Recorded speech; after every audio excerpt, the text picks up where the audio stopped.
অসমৰ জনপ্ৰিয় অভিনেতা ৰবি শৰ্মা আৰু মধ্য প্ৰিয়দৰ্শনীয়ে ৰাতিপুৱাই দিলে এক ভাল খবৰ। অসমৰ জনপ্ৰিয় অভিনেতা ৰবি শৰ্মা আৰু মধ্য প্ৰিয়দৰ্শনীয়ে তেওঁৰ প্ৰিয় পত্নীৰ এই ভাল খবৰটোৰ বাবে বহু দিনৰ পৰা অপেক্ষা কৰি আছিল অনুৰাগীসকলে তথা সমগ্ৰ অসমবাসীয়ে। মোৰ এই ভিডিঅ'টো আপোনালোকে প্ৰথমৰ পৰা শেষলৈকে কোনো স্কিপ নকৰাকৈ চাই থাকিব। যদিহে আপোনালোকে অসমৰ জনপ্ৰিয় অভিনেতা ৰবি শৰ্মাৰ অভিনয় চাই ভাল পায় তেতিয়াহ'লে মোৰ এই ভিডিঅ'টো আপোনালোকে লাইক আৰু ছাবস্ক্ৰাইব কৰি দিব। অসমৰ জনপ্ৰিয় অভিনেতা ৰবি শৰ্মা আৰু তেওঁৰ পত্নী মধ্য প্ৰিয়দৰ্শনীৰ পৰা অৱশেষত অসমবাসীয়ে বহু দিনৰ পৰা এই ভাবি থকা খবৰটো পালে।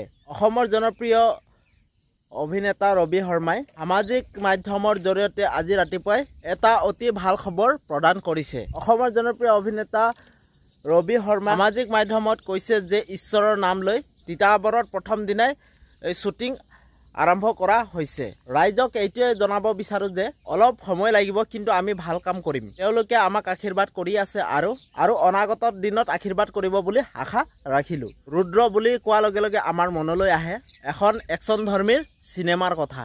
আমাৰ অসমীয়া ল'ৰাবোৰ হায়দৰাবাদত কিমান কষ্টেৰে চাকৰি কৰিছে তাৰো এচুৱা এই চিনেমাখনত উপস্থাপন কৰিছে স্ক্ৰিপ্ট ৰাইটাৰে। গতিকে এই ছবিখনে ৰাইজে ভাল পাব বুলি আমি আশাবাদী।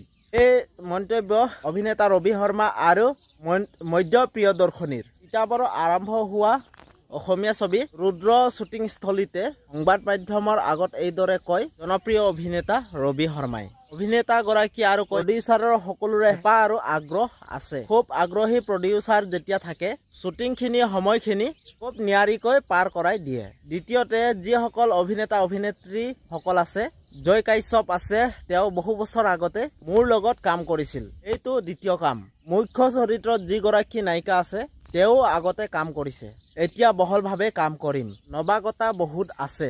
নবীন প্ৰবীণ শিল্পীৰ এটা সুন্দৰ সমাহাৰ। গতিকে ছবিখন চাই ৰাইজে খুব ভাল পাব বুলি অতি বিশ্বাসী মই। উল্লেখযোগ্য যে জনপ্ৰিয় অভিনেতা ৰবি শৰ্মাৰ শ্ৰী ৰঘুপতি অভূতপূৰ্ব সফলতা লাভ কৰিছিল। তাৰ পিছত এইবাৰ অভিনেতাগৰাকীৰ অভিনয়েৰে পুনৰ আহি আছে ৰুদ্ৰ নামৰ এখন ছবি।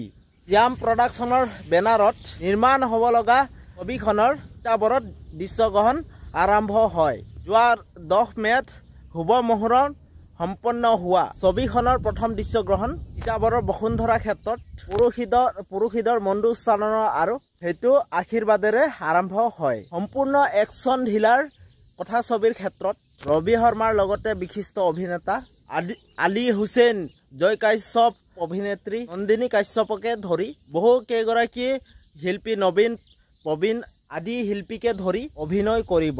কথাশিল্পী ৰূপে পৰিচালক হিচাপে থাকিব দীপক গগৈ। প্ৰযোজক হিচাপে আছে ৰাজেশ কুমাৰ মৰ, ৰুদ্ৰজিৎ মজুমদাৰ, অৰবিন্দ গাৰোদিয়া, আপি গাৰোদিয়া, গৌতম বাৰবদিয়া, মনোজ কুমাৰ ডেকা আদি। তিতাবৰৰ বিভিন্ন ঠাইত মনোমোহা দৃশ্যগ্ৰহণৰ লগতে মেঘালয় আৰু অসমৰ বাহিৰতো দৃশ্যগ্ৰহণ হ'ব। বছৰৰ শেষৰ ফালে ছবিখনৰ মুক্তি লাভ কৰা বুলি সম্ভাৱনা আছে বুলি জানিবলৈ দিছে। তো মোৰ ভিডিঅ'টো ইমানতে আছিলে। আপোনালোকে এই ভাল খবৰটো পাই আপোনালোকে কেনেকুৱা পালে তো প্লিজ আপোনালোকে লাইক, ছাবস্ক্ৰাইব আৰু কমেণ্ট কৰি জনাব। তো ঠিক আছে, বাই বাই। তো নতুন এটা ভিডিঅ'লৈ আপোনালোকক লগ পাম।